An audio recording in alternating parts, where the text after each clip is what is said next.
Bonjour à toutes et tous, bienvenue sur ce nouvel épisode de LinkedIn Insider. Aujourd'hui, on parle à la rencontre de Camille Coco, on va parler de croissance, on va parler aussi beaucoup bien sûr du secteur B2B et bien évidemment, on va aussi évoquer beaucoup tout ce qu'on peut faire sur LinkedIn, ce que fait Camille, ce que je fais moi aussi.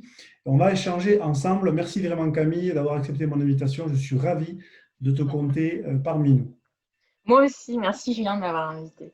Ça fait plaisir de Alors, démarrer l'année comme ça, avec plein de rencontres. c'est très bien. Je pense qu'on en parlera justement aussi de LinkedIn, comment est-ce qu'on peut l'utiliser. La première question que je vais te poser, c'est dans ton quotidien, dans les clients que tu accompagnes, qu'est-ce que c'est ta mission? Qu'est-ce que c'est ma mission? Que fais-je? Où vais-je? Qui suis-je? Donc, je suis consultante aujourd'hui, indépendante, freelance, ça dépend comment vous voulez l'appeler. Je travaille pour et avec des entreprises exclusivement B2B. Donc, c'est des entreprises, pour ceux qui ne sont pas super à l'aise avec le jargon, c'est des entreprises qui ne vendent qu'à des entreprises, business to business. A contrario, il y a les business to consumer, donc c'est les entreprises qui vont vendre directement aux consommateurs. Donc je ne travaille qu'avec des entreprises B2B et je les aide à faire de la growth, c'est-à-dire à faire de la croissance. Je les aide à deviser, enfin, j'aide à les comprendre et ensuite je devise des stratégies de croissance qui vont mettre en action des stratégies de digital marketing pour faire par exemple de la génération de leads, améliorer la rétention des clients. Ça peut être aussi des stratégies qui vont prendre en compte des aspects de support client, comment améliorer le support client pour par exemple améliorer la rétention, encore une fois, ou le référal. On peut faire venir aussi des stratégies de sales, donc tout ce qui va être l'aspect commercialisation, commercial, comment on gère la relation commerciale au client, au prospect. Et puis enfin, développement produit aussi. Alors, moi, je ne suis pas du tout spécialiste développement produit, mais en revanche, pour faciliter la croissance de l'entreprise, il y a toujours des aspects de ces quatre piliers en fait qu'il faut mettre en action ensemble. Donc, j'ai une vision vraiment très macro en fait de la croissance d'une entreprise. Et je propose ça. Et ensuite, on met en action ces plans-là. On les analyse surtout, on regarde les résultats et on essaie de faire avancer la croissance en mettant en action, on espère, une croissance stable, pas un pic. Ouais, ça, c'est vrai que c'est pas évident, Ça, c'est très parce important. il peut y avoir des notions un peu de cycle aussi, ça peut être Voilà, moins linéaire, notamment sur la exactement. partie croissance. Alors, c'est très intéressant. Tu as déjà évoqué certains termes, bien sûr, que je connais bien aussi, génération de leads, la partie vente. Dans ton activité aussi pour les clients que tu peux accompagner, Mhm. qu'est-ce que ça représente LinkedIn? Alors, LinkedIn, pour mes clients, c'est quand même souvent une vitrine. C'est-à-dire que comme moi, je travaille pour des entreprises qui vendent à des entreprises, ils ne vendent pas à l'entité morale. Ils vendent à des personnes quand même derrière, même si ce sont des personnes qui représentent des entreprises. Et donc, LinkedIn, en général, c'est un bon pool pour démarrer. Alors après, on peut trouver un contre-exemple. Si par exemple, une entreprise veut vendre à des boulangers, la grande majorité des boulangers ne sont pas sur LinkedIn. Donc là, il faut aller trouver d'autres plateformes pour aller trouver ces prospects-là. Mais en général, LinkedIn, en tout cas aujourd'hui, en mi-2020, LinkedIn est devenu une plateforme assez utilisée en France par les professionnels. Et donc, c'est un pool de prospects déjà. Donc, c'est un bon outil de génération de leads pour la plupart de mes clients. Et c'est aussi un bon outil pour faire parler de la marque, faire ce qu'on appelle de la brand awareness. Donc, créer de la compréhension de ce qu'est la marque, de ce que vend la marque, de son produit, des problèmes qu'ils vont régler avec ce produit, etc. Donc, on éveille la curiosité, on fait revenir des prospects vers le produit et vers la marque. Et en plus de ça, on peut aussi s'en servir pour, par exemple, rentrer en contact avec des investisseurs. Voilà, il y a aussi tout cet aspect partenariat, partnership, etc. D'accord. Alors, je rebondis un petit peu aussi sur ce que tu dis, et tu parlais aussi notamment des personnes physiques. Mhm. Toi, dans ce que tu fais aussi, dans ce que tu proposes, quand tu conseilles sur LinkedIn, tu sais, il y a souvent aussi ce débat entre les profils personnels, aussi tout ce qui est page entreprise. Toi, est-ce que tu penses que c'est important aussi, notamment, tu disais aussi contacter des personnes, des décideurs, des investisseurs. Est-ce que tu vas privilégier plutôt le volet profil personnel, personne physique, ou plutôt la partie page entreprise? Les deux, mon capitaine. Les deux, d'accord. Est-ce que tu peux expliquer un petit peu Et de pourquoi? manière différenciée, en fait. Ce n'est pas du tout la même chose. La voix de l'entreprise ne doit pas être la voix des salariés ou les voix des décideurs. Et à contrario, ce n'est pas du tout la même chose non plus. Un décideur, alors surtout si l'entreprise a pour vocation à faire des levées de fonds, par exemple, etc., il est important de positionner les décideurs, les CEO, voire les COO, les CTO, comme des leaders d'opinion. Ça, c'est important et c'est pas toujours facile. Oui. J'ai moi-même des clients qui sont assez réfractaires à cette idée, qui sont un peu timides, deux qui se sentent pas très légitimes, notamment si on parle de femmes dans des positions de ce type-là, mais qui sont des femmes et donc du coup qui ont du mal à prendre la parole, pour qui c'est pas vraiment naturel. Donc c'est quelque chose pour lequel je travaille Mhm. aussi au quotidien. Il y a un aspect très humain. Oui. Si tu as des choses à dire, si tu es expert dans ton secteur, tu comprends ce secteur, tu as des choses à dire parce que tu vois venir des tendances, etc., par exemple. Et même juste la veille que tu fais au quotidien pour t'informer, tu peux juste la partager. Et déjà, rien que ça, c'est un peu le niveau zéro de la création de contenu sur LinkedIn, c'est repartager les articles qu'on voit dans la semaine qui nous intéressent en rajoutant un petit mot au-dessus, c'est encore mieux, en disant voilà, j'ai aimé cet article parce que, en effet, je trouve que, ou je ne suis pas d'accord parce que. Donc ça, c'est un petit peu la façon dont on peut utiliser LinkedIn quand on est en position de leader d'une entreprise. Et à contrario, les pages entreprises ne sont pas faites pour prendre des positions. Mais alors, pas du tout. Non, jamais. C'est une marque, c'est une page de marque. Il ne faut pas s'énerver si votre page de marque n'a pas autant de followers que vous voudriez. De base, les publications des pages corporate de LinkedIn n'ont pas un reach énorme. Et de base, LinkedIn, c'est un réseau social d'humains qui se parlent. Et donc, du coup, forcément, les pages de marque ont moins d'impact et sont beaucoup plus lissées sur le ton. Donc, c'est normal, ce qui n'empêche pas de publier régulièrement vos articles de blog, les contenus que vous avez. Si vous créez du contenu pour en faire un lead magnet, c'est-à-dire vous en servir comme appât pour faire venir vos leads, les télécharger, etc., il faut les repartager de manière régulière, etc. Et après, vous pouvez utiliser les comptes perso de votre entreprise, les leaders ou même pas les leaders, hein, les membres de l'équipe pour repartager ces posts-là. Et ils auront beaucoup plus de reach. Mais c'est complètement différent. On est Oui, sur du personal branding d'un côté et de la brand de l'autre côté, en fait. oui, oui, moi je constate aussi les profils perso. C'est vrai que on ne sait pas vraiment si c'est plus valorisé par LinkedIn ou pas, mais en tout cas, on voit qu'il y a plus de visibilité. On pourrait aussi dire que, par exemple, sur les pages d'entreprise, c'est là où souvent aussi se fait aussi une des parties publicitaires de LinkedIn.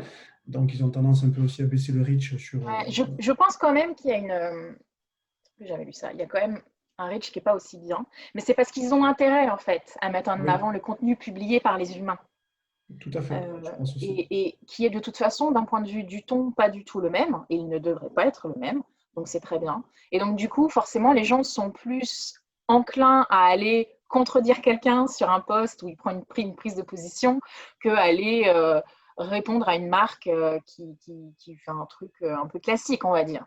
Voilà, ce qui Oui, n'empêche oui. pas le fait de publier du contenu sur la page de marque, c'est important, sinon ça fait un peu marque morte.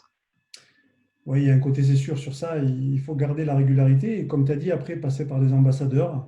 Je Passer crois par aussi des pour ambassadeurs, relayer, pour reprendre exactement. l'information, c'est quelque chose qu'on peut faire au quotidien. Aider, Alors, aider les équipes à se sentir ambassadeurs, ambassadrices de leur tout à fait, entreprise. Ne pas les tout à fait, obliger parce que c'est très contre-productif, tout à fait. mais les encourager, leur donner des tips, éventuellement les prendre en one-to-one et leur dire là, regarde, tu aurais pu faire ça, ça aurait pu te donner un peu plus de reach. Tout C'est à fait. une approche dans le support. Oui, tout à fait. Sur ça, je suis vraiment d'accord aussi avec toi. Alors, on va garder la question tout à l'heure. Tu as parlé de devenir un leader d'opinion. Alors, moi aussi, ça m'intéresse un petit peu ce que tu pourrais donner comme réponse sur ça. On va la garder après pour les actions un petit peu qu'on met en place. J'aimerais simplement aussi que tu puisses nous donner aussi quelques informations sur LinkedIn aujourd'hui aussi dans ton activité. Qu'est-ce que ça représente en termes d'importance? Est-ce que c'est la Alors, plateforme où tu trouves le plus, qui te ramène le plus de clients? mm, Est-ce que tu pourrais qualifier un petit peu par rapport à ton activité?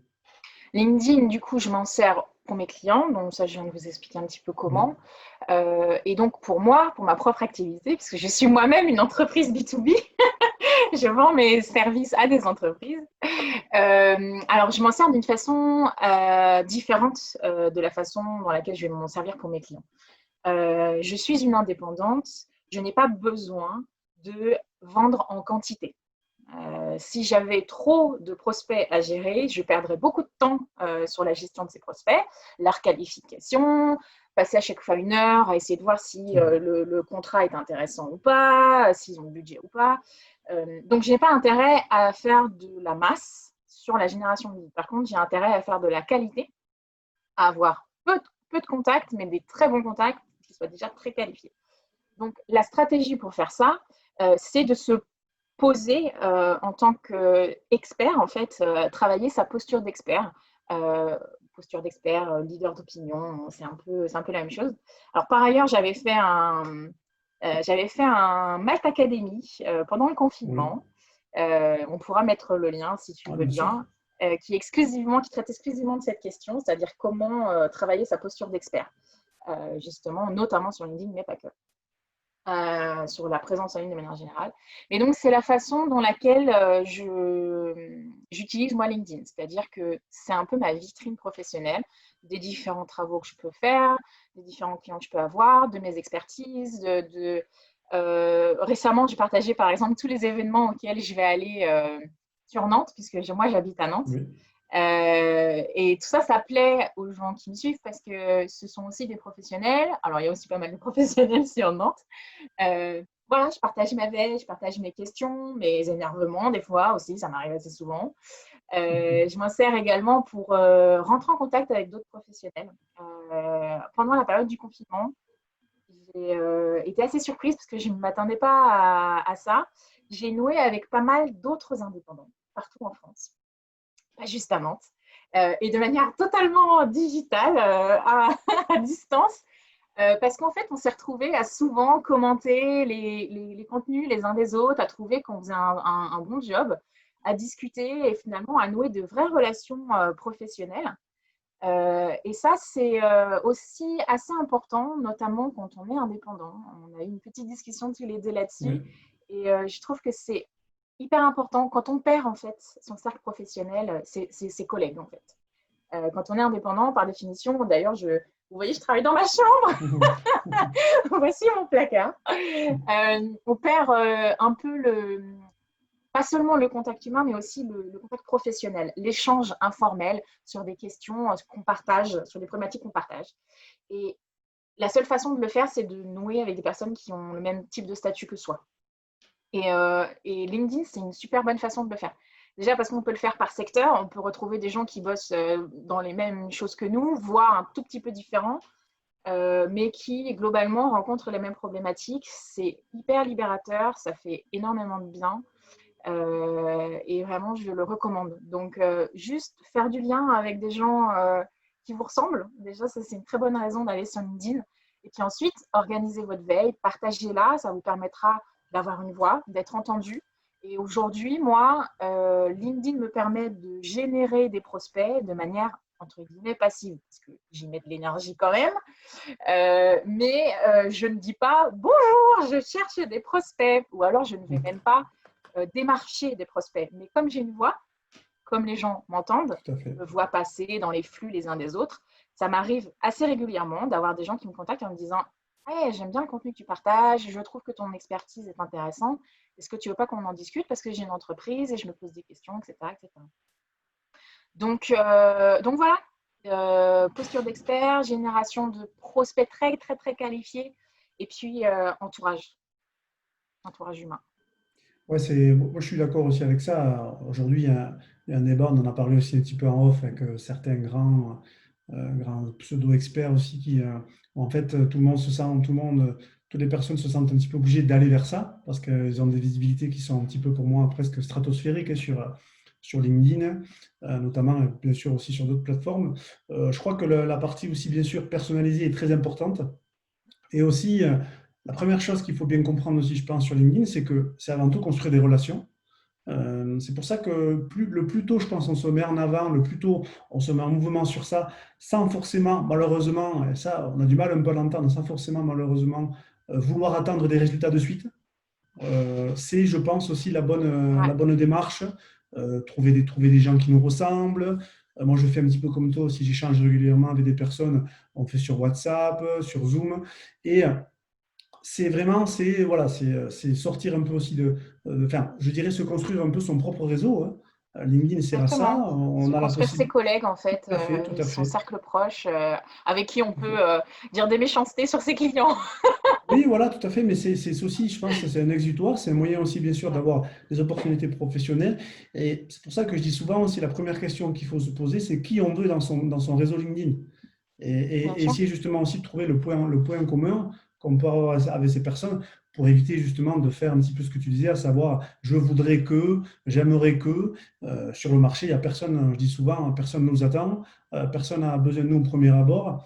D'accepter aussi le côté voyeur et le fait aussi que LinkedIn devienne une plateforme, aujourd'hui, où on diffuse de l'information, hein. Quoi qu'on en dise, ça ne sera jamais du Facebook. Enfin, il y a des débats un petit peu sur ça. Moi, je pense aussi que c'est pas forcément les bons débats. C'est les plateformes échangent, on essaie de comprendre les usages, on n'y va pas. Si on n'y va pas, les concurrents, d'autres personnes vont certainement le faire à notre place. Ouais. Donc c'est bien que tu aies aussi ça comme raisonnement, parce que je pense qu'on est d'accord sur beaucoup de sujets à ce niveau-là. Donc faut vraiment prendre conscience de ça.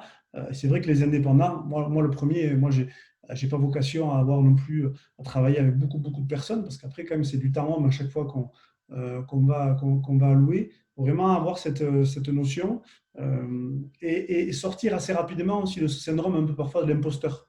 Ouais. C'est vrai que LinkedIn, des fois, c'est une plateforme où les gens ont une perception, moi je le vois, au niveau notamment des étudiants, des gens qui sont plus jeunes, ils ont une perception très experte de la plateforme, et ils ont peur de s'exprimer.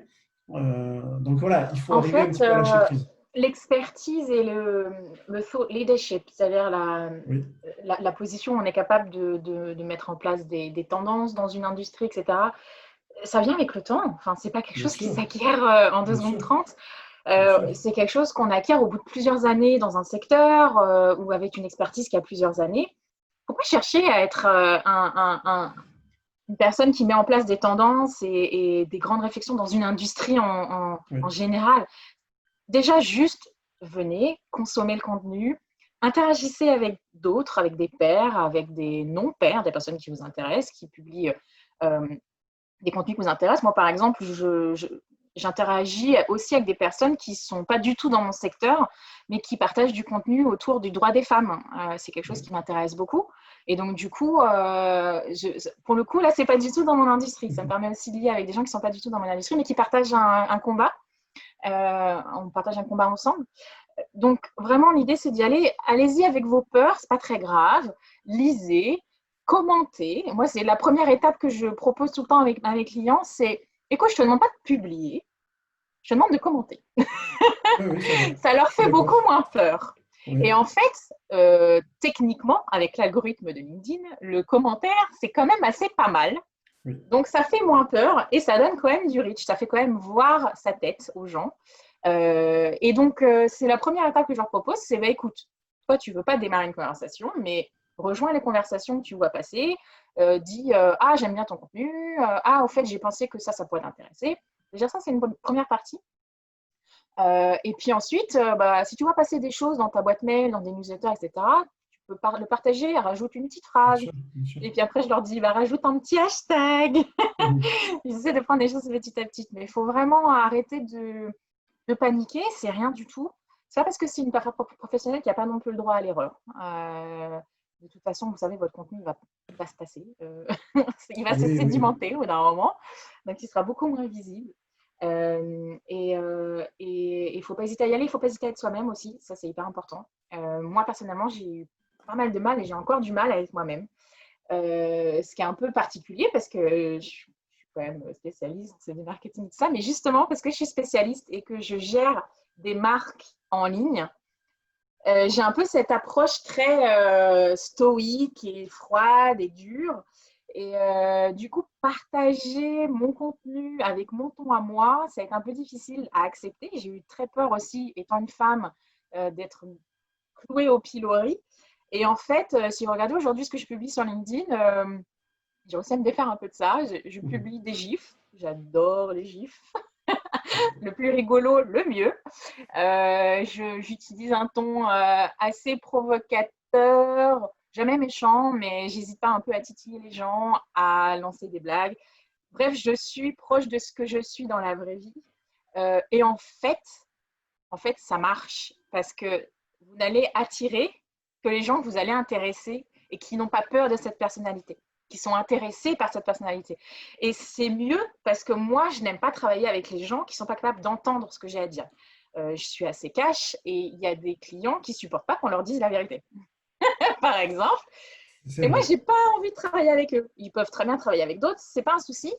Mais moi, ça ne me donne pas super envie de bosser avec eux. J'ai besoin de trouver des gens qui ont les oreilles grandes ouvertes, qui sont capables d'encaisser des vérités qui ne sont pas toujours agréables, dans le but d'avancer par la suite. Et donc, en fait, le fait que je sois très cash, que je sois très proche de ma personnalité réelle sur LinkedIn, ça me permet aussi d'attirer les gens qui, Bien sûr. qui vont être les plus agréables pour moi à travailler par la suite. Donc, être vrai, vous allez voir, c'est un cercle vertueux. Ouais, ouais, je suis d'accord aussi sur ça. On attire un peu les personnes qui nous ressemblent. Et Ouais. surtout, en se mettant en avant en tant que personne, moi je dis souvent aussi, les gens, à terme aussi, ils vont acheter du Julien Pibouré. Il y a bien sûr la compétence, mais ils vont acheter aussi la personne. Et on parlait de personal Quand on est branding, de marque indépendant, personnelle. il faut savoir que vous vendez votre expertise, mais vous vendez aussi beaucoup votre personne. Tout à fait. Euh, Bien évidemment. Donc en fait, les gens après viennent vous chercher parce que vous êtes Julien Pibouret, parce que Tout vous à êtes fait. Camille Coco et que vous avez une personnalité, vous avez une façon de faire, une méthodologie qui vous correspond et que vous n'êtes pas un clone. Si les gens voulaient des clones, ils iraient embaucher des clones. Mais Oui. par définition, si vous êtes consultant, il vous faut une personnalité, il vous faut un truc à vous, quoi. Tout à fait. Alors là, c'était intéressant. On arrivait sur quelques actions que tu mettais en place au quotidien. Est-ce que tu pourrais donner trois actions, d'accord, qu'une personne pourrait mettre en place rapidement sur LinkedIn? Pourquoi pas, eh bien, pour développer sa marque personnelle ou développer aussi le côté, tu sais, leader d'opinion pour son entreprise ou pour Bah elle-même. déjà, la base de la base, c'est organiser votre veille. D'accord? Moi, par exemple, je suis inscrite à plusieurs newsletters. Bon, en vrai, je suis inscrite pour mes clients dans un bon millier de Ouais, newsletters. d'accord. Mais pour mon compte à moi, je suis inscrite à plusieurs newsletters qui m'intéressent, qui vont traiter du secteur du digital, du secteur du marketing, du secteur des startups et aussi de la région nantaise. Mhm. Et je lis ça un peu tous les matins quand ça arrive dans ma boîte mail. C'est un peu ma première réaction avec la tasse à café Ouais. à 9h, 9h05. Et dès que je vois quelque chose qui m'intéresse, alors soit j'ai envie, j'ai le temps de publier tout de suite et je le fais, soit si j'ai pas le temps, je vais me l'archiver. Donc ça, c'est ce qu'on appelle la curation de contenu. Moi, personnellement, j'aime beaucoup Pocket. Ouais, Euh, Pocket, je connais. voilà, c'est un Est-ce que tu outil peux expliquer, juste pour les gens qui ne vont pas connaître l'outil? Ouais, Pocket, alors c'est un outil qui est autant une appli qu'une plateforme, qui vous permet, avec n'importe quelle page, n'importe quel contenu en ligne, de le mettre dans votre Pocket et surtout de très, très, très facilement, l'interface utilisateur est géniale, Oui, de le taguer, de mettre tout à des fait. tags dessus, ce qui fait que vous allez pouvoir ensuite retrouver votre contenu très facilement. D'ailleurs, je m'en sers même pas juste pour la curation, mais aussi comme moyen de garder des liens qui sont très intéressants, par exemple, Oui, et pour lesquels je voudrais bien revenir dessus plus tard. Et donc, bah, par exemple, moi, à chaque fois que je trouve un truc que j'aimerais bien partager sur LinkedIn, j'ai un truc à rajouter ou juste je trouve que c'est intéressant et je voudrais bien taguer des gens, etc. Je le mets dans mon pocket et je me mets un petit truc à partager sur LinkedIn. Et puis, j'essaye de partager régulièrement En ce moment, je suis plus à 1 à 2 fois par semaine. Ouais. Sachant que sur LinkedIn, en général, ça marche mieux de publier du mardi au jeudi. C'est là que les communautés sont les plus actives. Mais moi, je ne fais pas hyper gaffe à ça. Ouais, moi aussi. J'essaye de pas trop être ma propre consultante, D'accord. ma Ouais, propre Camille. J'essaie d'être un peu plus libre sur ce que je fais. d'accord, d'accord. Euh, et donc, je ne suis pas tout le temps les règles, mais du coup, voilà, j'essaie de publier assez régulièrement. En tout cas, ce que je fais tous les jours, ça c'est sûr, c'est que j'interagis. Ok. Donc, même si je n'ai pas publié, de toute façon, je commence toujours avec 20 minutes sur LinkedIn. Je regarde un peu ce que les gens ont publié. Je tiens très propre mon flux d'actualité. Oui. Ça, c'est quelque chose que je recommande. C'est que moi, j'ai décidé, alors ça, c'est assez personnel, hein, c'est comment vous voulez utiliser la plateforme, mais moi, j'ai énormément de demandes d'ajouts par jour et j'ai décidé de ne pas me limiter.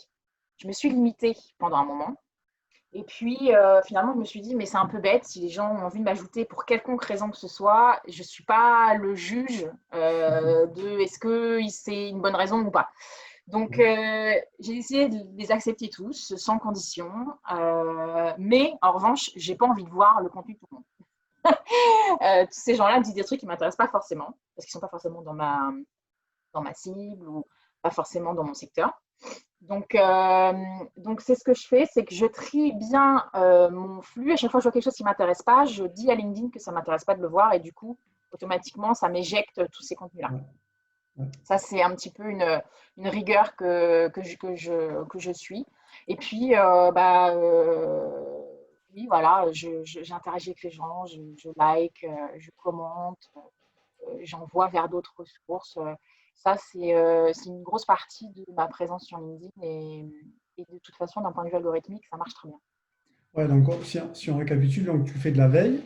Ouais, Ensuite, cette veille, ben, tu vas essayer de la repartager, donc tu vas créer du contenu à ouais, partir de ça. Ou, moi, je fais beaucoup aussi, notamment, je me sers de mon quotidien aussi pour faire du contenu.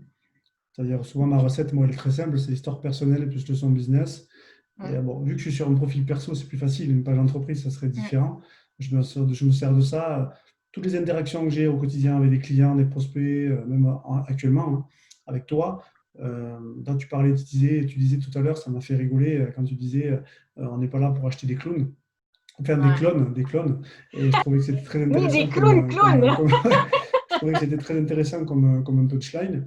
Donc la partie contenu, la partie aussi, tu disais, je le fais moi aussi, avoir un fil d'actualité plutôt de qualité. Ah, bon, c'est très subjectif, mais avec des personnes qui vont représenter un Mm. intérêt ou qui vont être dans le même secteur que toi. Et il y avait une quatrième, c'était, je crois, interagir avec ton réseau. Ouais, j'interagis. Alors, ça m'arrive enfin, quasiment tous les jours, j'ai des messages auxquels répondre. Pareil, je suis assez intransigeante sur la qualité des échanges. Oui, Euh, Étant une femme, j'ai eu longtemps tendance à laisser courir des conversations qui ne m'intéressaient pas ou qui étaient franchement inappropriées. Et d'accord. maintenant, je n'ai pas de honte à dire, écoutez, votre démarchage ne m'intéresse pas, je ne Oui, vais pas acheter votre produit. Soit vous vous calmez, soit je vous bloque. Et maintenant, j'ai le bloc facile. Mais c'est aussi voilà, ça reste dans une continuité de se dire, je veux que ça soit hyper qualitatif et que le temps que je passe sur LinkedIn, c'est un temps avec un fort ROI, quoi. C'est-à-dire, j'ai un retour sur investissement qualitatif, quoi, qui d'accord, m'intéresse. je comprends. Ouais. Euh, donc, ouais, je peux être un peu dur. Ouais, sur les échanges, c'est vrai que bon, nous, on arrive à reconnaître assez facilement, par exemple, si c'est automatisé ou si c'est la prospection un petit peu en masse. Moi, souvent, la question que j'ai, c'est est-ce que les gens qu'on accompagne, ils se rendent compte de ça? Dans la perception de comment est-ce que les gens viennent à toi via un peu du targeting, des fois j'ai du mal un petit peu parce que nous on est tellement dans les sujets qu'en fait on le perçoit de suite. Je ne sais pas si toi, comment tu perçois cette petite différence. Moi, je le vois direct et je le dis très rapidement. Écoutez, non merci pour votre démarchage agressif. Et ce qui me dérange beaucoup, c'est que souvent, derrière, les gens sont agressifs. D'accord, d'accord. Quand Ok, on, ils comprennent quand on pas. leur dit, écoutez, je vois très bien que c'est une automatisation. Oui, Euh, Ça ne m'intéresse pas, je ne suis pas bien ciblée dans votre truc là, donc laissez-moi tranquille. Régulièrement, j'ai des très mauvaises expériences avec des gens qui deviennent agressifs, des Ah oui, sales qui deviennent agressifs. Ouais, ouais, ouais. Ce que je trouve hyper dommage parce que bien sûr, devraient prendre ça comme un moyen d'améliorer en fait leur bien funnel sûr, d'acquisition. bien sûr, bien sûr. Euh, prendre ça à la légère en disant ah bah désolé, des fois l'automatisation c'est pas parfait. Ouais, Et je sais que ouais. c'est pas parfait moi aussi quand je les mets en place c'est pas nickel euh, mais bon ouais je trouve ça un petit peu dommage ce type d'approche. Donc moi je bloque. Ça m'intéresse pas ce type d'interaction. Ouais, il y a beaucoup qui font encore ça. Ce matin, j'ai reçu quelqu'un qui m'a proposé une opportunité professionnelle, alors que bon, je ne suis pas forcément moi, dans le marché pour ce genre de choses. C'est marrant, quelqu'un qui est dans la banque, voilà. Alors, j'ai répondu en Ouais, rigolant, alors mais après, il y j'ai a les répondu. trucs où clairement, on n'est pas une start-up, on n'a pas besoin de prendre un CRM, Ouais, ouais, tout à etc. fait, tout à Et puis fait. après, il y a les trucs qui n'ont vraiment rien à voir Ouais. avec la semoule. Et là, du coup, ouais, ça m'énerve plus rapidement en général, hein. Moi, je réponds pas. Je vais de suite supprimer la conversation. Alors moi, je préfère en fait supprimer parce que du coup, ça me permet d'éjecter cette personne de mon flux Oui, et en même oui, temps, en fait. oui. Ouais, tu as Et ça me raison. permet de garder une certaine qualité de contenu, puisque je fais aussi ma veille de contenu via LinkedIn. Du coup, ça Bien sûr. m'intéresse d'en profiter pour nettoyer, quoi. D'accord. Et sur une semaine type, pardon, combien de temps tu passes sur LinkedIn? Ça passe du temps. Tu passes du temps? Peut-être à la journée plutôt Euh, alors? hmm, Peut-être sur une journée plutôt alors, vu que tu ouais, passes bah, je beaucoup de sais pas, temps. sur une journée, au moins 30 minutes. D'accord. Euh, Au moins 30 minutes. Alors, il faut savoir que je vais aussi checker LinkedIn sur des temps morts. Bon, par exemple, je sais pas, Oui, je fais cuire un truc à midi, je me oui, fais à oui, manger. Ça va être un moment où je vais checker LinkedIn. Voilà. Ça va pas être forcément pendant que je travaille pour mes clients, mais le matin, c'est sûr quand j'arrive. Et puis ensuite, je vais le revoir en milieu de journée. Euh, Ça me permet de garder une certaine réactivité. Comme je suis taguée régulièrement, etc., ça me permet de ne pas répondre à un commentaire ou quelqu'un qui me demande quelque chose 2 jours après, quoi. bien sûr, bien sûr. Ouais, Donc, je comprends. j'y vais régulièrement dans la journée, pas forcément sur des temps longs, mais régulièrement, ouais. D'accord.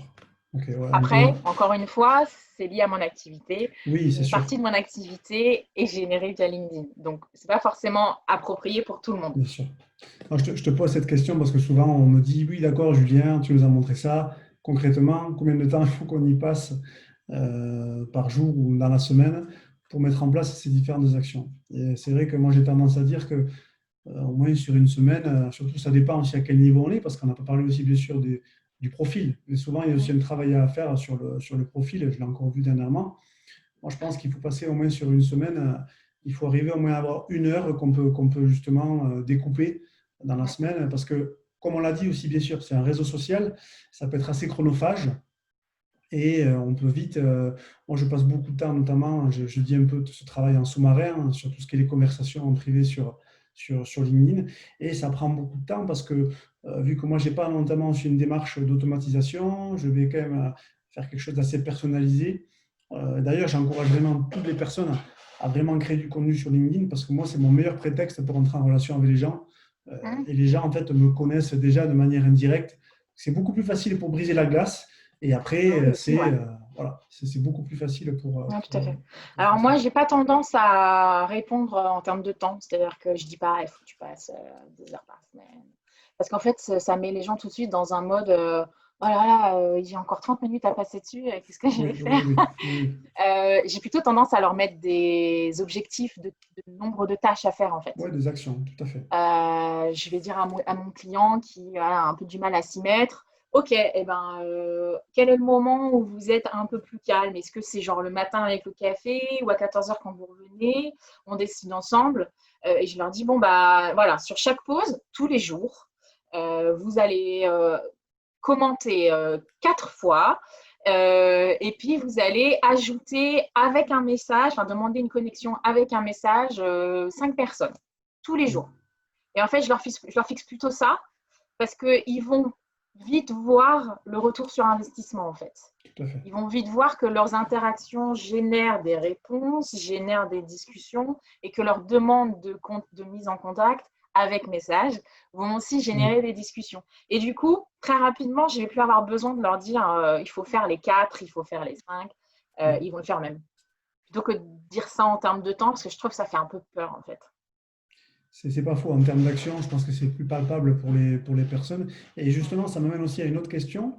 Les personnes qui sont sceptiques par rapport à ça, aussi qui se disent, oui, d'accord, les actions, est-ce que vraiment ça apporte des résultats concrètement? Comment est-ce que je m'organise? Qu'est-ce que toi, tu leur réponds à ces personnes? Faites-le Parce que ça, c'est un pas mois. évident. C'est quelque chose qui revient aussi régulièrement en Ouais. se disant, Mais est-ce que faites-le un. vraiment. Alors, si on rajoute les mises en relation avec Oui, message, peut-être 2 semaines. oui, Parce que ça va aller très vite, en fait. d'accord, Les mises d'accord. en relation avec message, ça génère beaucoup de discussions. Oui, Si au bout de 2 semaines, à faire ça religieusement, vraiment, oui, euh, plusieurs commentaires, plusieurs mises en relation avec message, si au bout de 2 semaines, tu n'es pas convaincu que ça t'apporte de la valeur, arrête. d'accord. S'il n'y a pas mise en relation et c'est juste du commentaire et du contenu posté, ça va mettre un peu plus de temps à se réchauffer Oui, par rapport au reach du compte. Je recommanderais plutôt un mois, au moins un mois, pour voir un peu qu'est-ce que ça apporte. d'accord. Mais en fait, je leur proposerais juste de me donner une chance sur ma Oui, c'est vrai, recommandation. c'est vrai. Et si le ROI n'est pas là, on arrête. Après, peut-être aussi que LinkedIn n'est pas essentiel dans cette activité-là. Tout à fait. Peut-être que ça n'a C'est pas vrai. beaucoup d'intérêt. Peut-être que juste avoir un profil à jour, ça leur suffit et ils n'ont pas besoin de l'utiliser pour faire du réseautage, pour Tout à trouver fait. des investisseurs, pour générer du lead. Peut-être que c'est pas là leur stratégie. Et dans ce cas-là, il n'y a pas de problème. C'est pas LinkedIn, c'est un outil, c'est pas une fin en soi, quoi. Moi, personnellement, j'utilise beaucoup, mais parce que c'est un moyen très efficace dans mon activité d'atteindre mes objectifs. Ce n'est pas du tout le bon moyen pour tout le monde. Encore une fois, si vous vendez un logiciel à des coiffeurs cette fois-ci, c'est Oui, pas du tout the place to be. oui, c'est la cible qu'on veut toucher au début. Est-ce Ça qu'elle est dépend de la présente ou pas sur cible. la plateforme? Est-ce qu'elle est active? Est-ce qu'on parlait tout à l'heure Exactement. des boulangers aussi? Voilà, il y a des subtilités Parfois, par rapport à ça. il y a des groupes, par exemple, sur Facebook qui vont être vachement Mhm. plus intéressants pour vous. Oui, Je suis presque persuadée qu'il doit y avoir des groupes de coiffeurs, etc., qui doivent s'échanger des news, des tendances, etc., qui seraient peut-être plus intéressants pour vous à utiliser. Donc, c'est vrai. euh, voilà, c'est pas la réponse à tout. Ah, Ouais, mais ça, il faut le dire aussi, parce que des fois, mais ouais, on a tendance à vouloir y aller à tout prix. Moi, je dis non, ça dépend, bien sûr, la question, est-ce que votre cible est dessus? De quelle manière? Est-ce qu'on peut vraiment la toucher? C'est des sujets est-ce qu'ils vont être qu'il faut réceptifs aborder. Tout à fait, à une démarche de posture d'expert ou pas tout à fait, c'est vraiment, ça dépend vachement de votre activité, quoi. tout à fait, tout à fait. Alors, tu le sais, comme moi, bien sûr, LinkedIn, ça évolue régulièrement au niveau Mm. des fonctionnalités, de la plateforme. Est-ce que tu peux nous partager peut-être quelque chose que tu as découvert ou un déclic que tu as eu dernièrement sur LinkedIn, quelque chose qui t'a marqué Alors moi, j'ai trouvé un petit hack récemment. Oui, D'ailleurs, je vais le partager dans les prochains jours d'accord. sur ma page, donc n'hésitez pas à me suivre. J'ai Ouais, trouvé comment interagir avec une page entreprise, oui, ce qui n'est aujourd'hui pas possible, c'est-à-dire qu'on peut commenter des contenus où la marque est mentionnée, mhm, mais on ne peut pas aller trouver n'importe quel contenu sur LinkedIn et aller commenter avec la marque. C'est-à-dire que pour ceux qui gèrent des marques, par exemple sur Facebook, ouais, quand on commente, on peut choisir avec quel compte on commente. Si on commente avec son compte personnel ou avec son compte entreprise, avec toutes ses pages. Moi, par exemple, j'ai plein de pages différentes sur Facebook. Je peux décider avec quel compte je commente. Sur LinkedIn, ce n'est pas possible. Mais j'ai trouvé un petit hack. Ah, je crois que je vois de quoi tu Euh, parles là. Je crois que un petit j'ai hack vu aussi technique ce hack. sur l'URL Merci. qui permet de le faire et qui est en fait super simple. Et Oui, je l'ai trouvé alors toute seule. Je suis persuadée qu'il y a d'autres gens qui l'avaient trouvé avant. Personnellement, je ne l'avais pas du tout vu passer. Donc je vais faire une petite vidéo et je vais vous le montrer dans les prochains ouais. jours. C'est pas très compliqué, ça demande juste de mettre en favori C'est un un petit bout URL. de code après que tu ajoutes, donc Il y a un petit bout de automatiquement il code. switch, il te met en mode. Ouais, mais ça c'est une très bonne stratégie parce que c'est vrai que les pages entreprises, les interactions sont moins fortes, c'est plus difficile, hein. Après, il y a aussi le paid qui peut entrer en jeu, Ouais. entrer en Mais je compte, pense que mais LinkedIn, en fait, préfère ne pas laisser la possibilité aux marques d'interagir comme ça. Mais pouvoir interagir en tant que marque sur du contenu où on ne vous a pas tagué, ouais, ça peut être intéressant. Je ne sais pas tout à si fait, on travaille, tout à fait. si on a un SaaS de comptabilité, par exemple, ça peut être intéressant d'aller répondre sur des contenus où les gens se plaignent de leur outil de comptabilité et de dire hey, tu sais quoi, par Bien ailleurs, sûr. nous avons un outil de comptabilité. Oui, Ça peut être un bon moyen d'aller chercher du lead très qualifié. Et donc, du coup, c'est pas possible nativement sur LinkedIn. ouais, tu as raison. C'est une très bonne découverte. Et moi, Non, mais on mettra de toute façon toutes les informations ouais. à ce niveau-là pour retrouver. Mais vraiment, je suis content parce que j'essaie quand même aussi de faire en sorte qu'on puisse aider les gens de suite, hein. C'est-à-dire en regardant les vidéos. On sait très bien que les gens qui regardent ces interviews, bon, c'est pas des millions de personnes, c'est quelque chose d'assez spécifique. Et en plus, on parle pendant une demi-heure, 45 minutes. Mais c'est important qu'on puisse quand même déjà à ce stade-là apporter la connaissance aujourd'hui, je pense, est accessible à tous les gens qui sont un peu curieux. C'est ça aussi que j'essaie d'inculquer à mon petit niveau sur ces différentes interviews. Où est-ce qu'on peut te retrouver si besoin, Camille, si on veut faire appel à tes services? Eh ben, sur LinkedIn. Oui, Il faut savoir que je suis une cordonnière très très mal chaussée. d'accord. C'est-à-dire que je n'ai pas de site web, toujours pas. Et pourtant, Dieu sait que je sais à quel point c'est important. Mais en fait, j'ai de la chance. J'ai beaucoup de clients et donc du coup, j'ai pas beaucoup de temps pour m'occuper de mon propre cas. Donc, on va dire que c'est un problème de riche. Donc, j'ai toujours pas de site depuis que je suis indépendante. J'ai pas de site.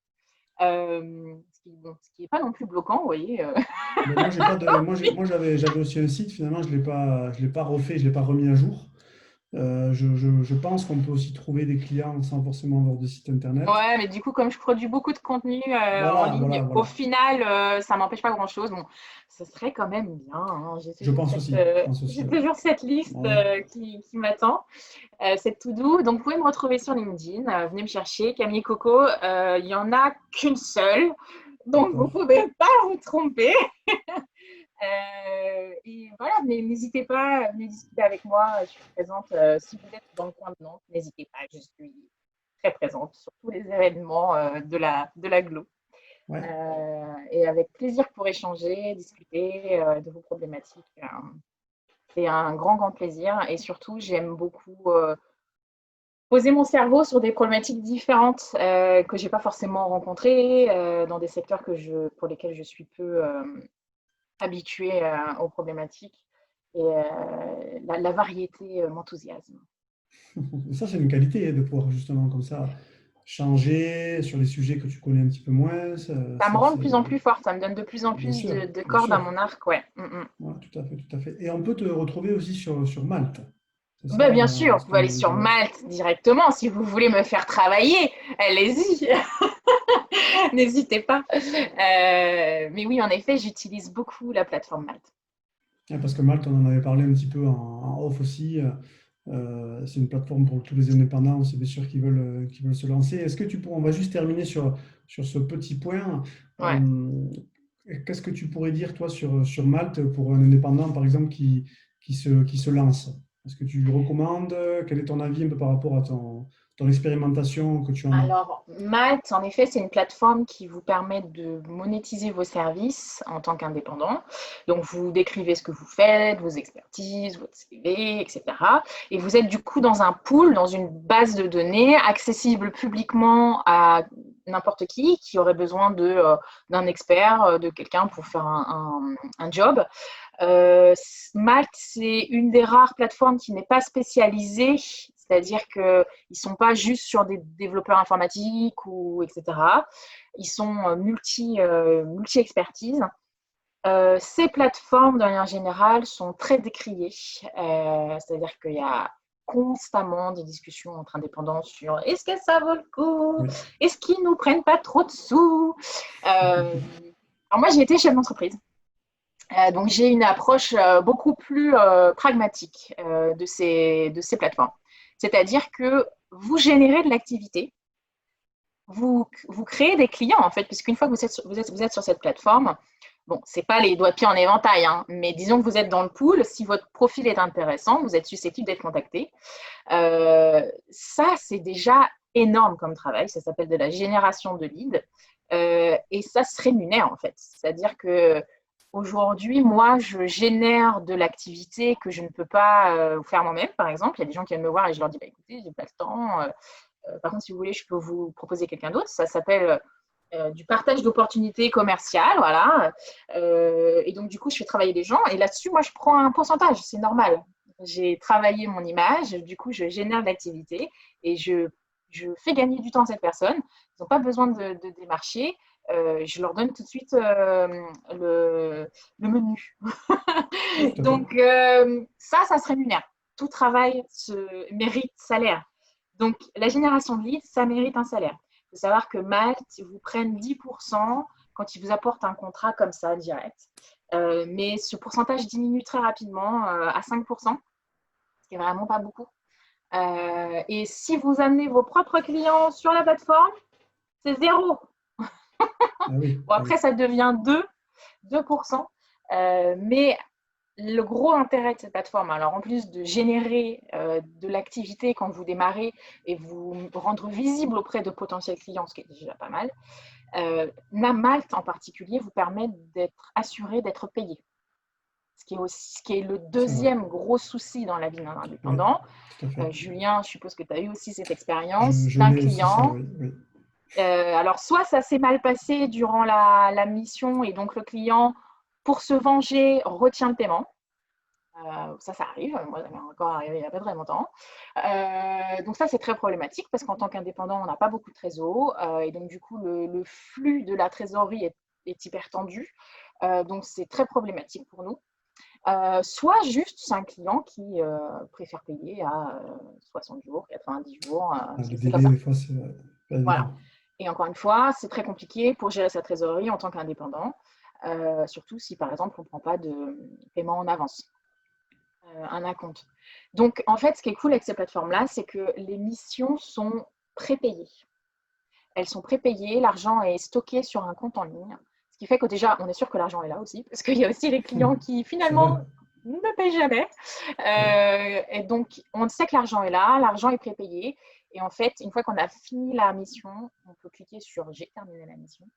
Et l'argent nous est envoyé une fois que le client a aussi validé. Le petit couac, c'est que des fois, les clients ne valident pas intentionnellement. Mais heureusement, la plateforme Malte prévoit le paiement automatique des sommes au bout d'un mois, même si le client n'a pas validé. Pour éviter de mettre en peine les freelances. Donc, au pire du pire, le temps que l'argent arrive sur votre compte, vous êtes payé à 1 mois et 3 jours. D'accord. Donc, ça, c'est pareil, c'est un service. Oui, tout à fait. C'est-à-dire que c'est un service qu'on vous rend, de vous assurer d'être payé et de vous assurer d'être payé en 1 mois et 3 jours au pire du pire. Et donc, en fait, c'est un service qui se paye. Je suis désolée, tout ne peut pas être gratuit, en fait. Oui, Euh, je suis d'accord. Non, non, je suis Non, mais d'accord je avec ce que sais tu dis. qu'aujourd'hui, les gens sont habitués à ce que les choses soient gratuites, On a mais habitué un ça, petit peu ce à sont ça, des oui. services qui sont développés spécifiquement pour les indépendants, c'est pas gratuit. Si jamais vous voulez pas y aller et que vous êtes très bien, que vous êtes confiant, que vos clients vont vous payer en temps et en heure, qu'il n'y a pas de souci, que vous trouvez vos clients tout seuls, bah, n'allez pas sur la plateforme, hein. Vraiment, il n'y a pas d'obligation. Mais en revanche, moi, je trouve ça toujours assez dur, ce type de discours où les gens crachent sur le fait que ça coûte 10%. Sincèrement, vu les services qu'ils vous rendent, ils devraient prendre plus que 10%. Ok. Bon, mais c'est bien de dire ça. Moi, j'avais un Soyons avis aussi. réalistes. On en avait parlé un petit peu en off sur Malte. On disait, je pense, voilà, pour les indépendants qui se lancent, qui ont du mal à faire un peu de prospection, qui ont besoin aussi de trouver des clients peut-être aussi un peu plus rapidement. Voilà, Malte, c'est une grosse base de données, donc ça peut représenter un intérêt. Moi, je dirais quand même aussi vraiment qu'il faut quand même, je pense, assumer aussi ces tarifs. Parce que Ouais, non, il faut des assumer ses fois, tarifs. voilà, c'est ça Si vous y c'est ça allez qu'il et faut. vous vous vendez 100 € de l'heure, ne faites jamais ça. Oui, Ben, c'est sûr que du coup, 10% de 100 € de l'heure, voilà, ça fait tout à fait, beaucoup, quoi. tout à fait. Euh, mais non, en fait, déjà, il ne faut pas vous mettre cheap, quoi. Quand on est Ouais, indépendant, vous avez beaucoup de choses à payer derrière, hein. Donc, c'est vrai. prévoyez en conséquence. On est d'accord sur ça. Bon, c'est très bien de terminer sur cette petite parenthèse sur les plateformes de freelance. Je te remercie vraiment, Camille, pour ta sympathie, pour toute la valeur que tu as apportée. On sent aussi ton authenticité, ça transpire un peu dans tes propos, donc c'est très bien. Voilà, c'est super. On a appris à se connaître un petit peu aussi pendant cette interview. Toutes les personnes qui veulent te retrouver, donc on mettra les différents liens sur ton profil LinkedIn, d'autres éléments si c'est nécessaire.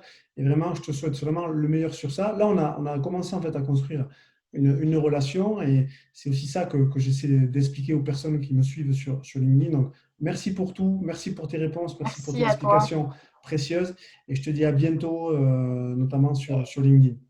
À bientôt à tous. J'espère que mes petits tips vous auront aidé et surtout, croyez en vous en tant qu'indé. Vous êtes votre boss, votre meilleur ami, votre pire ennemi. Mais essayez de rendre tout le monde content et heureux les uns avec les autres dans votre tête. Merci Camille. Au revoir.